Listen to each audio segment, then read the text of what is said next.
At the site, our tour guide, Mr. Richard Achigwe, explained that Pikworo means place of rocks and was chosen due to its unique landscape. The tour started with an explanation of the historical significance of the camp and some background information. The site was identified as an old slave camp in 1992 and brought to the attention of the Ghana Tourist Board in 2002. The founder of the camp was Bagao, who had controlled the land and transformed it into a slave camp with no help or consent from the surrounding community. Slaves from northern Ghana, Burkina Faso, and other nearby communities were brought to Pikworo and held for a few weeks until buyers would send them to the Salaga slave market and eventually through Yeji to Asen Manso and then to the coast. The masters at the camp were Ghanaians working for white men on the coast to supply slaves to white buyers. There was a man among three masters whose names were Samori Ture, Baba Ture, and Bagao.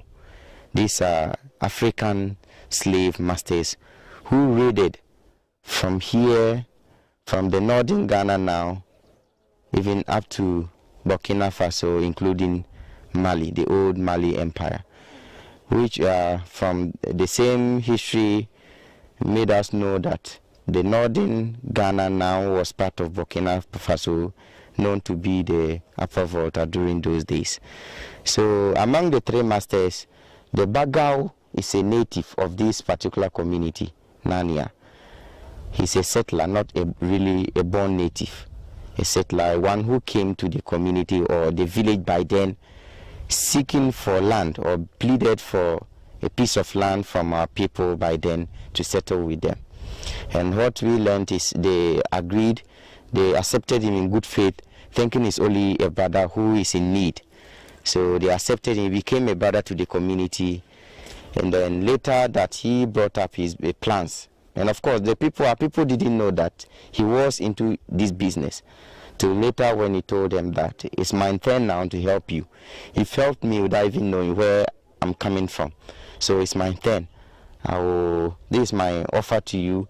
I will send my brothers and sisters to the white man at the coast, who will send them to Europe, America, give them better life so they come back, take care of you, and develop your communities as well for you as well. Our tour guide first took us to the trees where the slaves were chained all day, every day, unless doing some daily task, such as entertainment or eating a meal. It was explained that the camp was unique because water was always available in the crevices of the large rocks that populate the camp. This was a very important feature because water is so scarce in the area. We were taken to the rocks where their one meal of the day was prepared and served around dusk. The females of the camp had to prepare the meal with the few resources provided by the masters, and they served the food in the holes in the rock that were manually hollowed out by the slaves. The size of the holes in the rock determined how many slaves will be served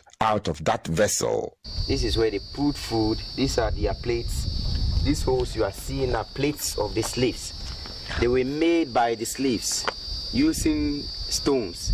You'll be given a stone, asked to hit on the rock here till you create a hole like this one. The food was just enough to keep them alive, but not to fill in. At dinner, the masters would choose dancers and singers from each tribe to entertain the camp. We made our way over to two large boulders that served as drums for the entertainment. When struck with other rocks, these boulders made sounds that imitate drums.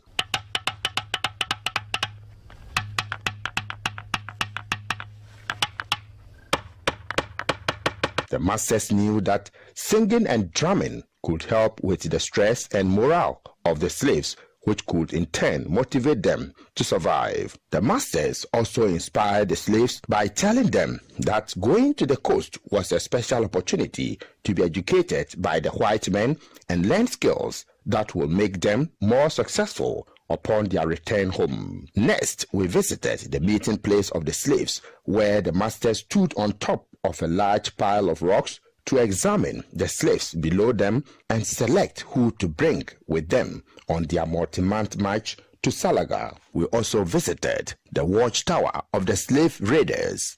Slaves took turns to occupy the tower to look over the camp and watch for runaways and slave liberators. If there was something wrong, the person on watch would blow a cow horn to alert the camp. Later, we visited the cemetery for dead slaves where the mass graves were marked with a big rock surrounded by a circle of little rocks. It was heartbreaking to see how little recognition there was for the large number of lives lost. It was common for slaves to die from snake bites, starvation, and brutal punishment. Some died through snake bites because the place was a forest. Some died due to starvation. Some died mysteriously, sickness befell them and they died, they were not taken proper care of.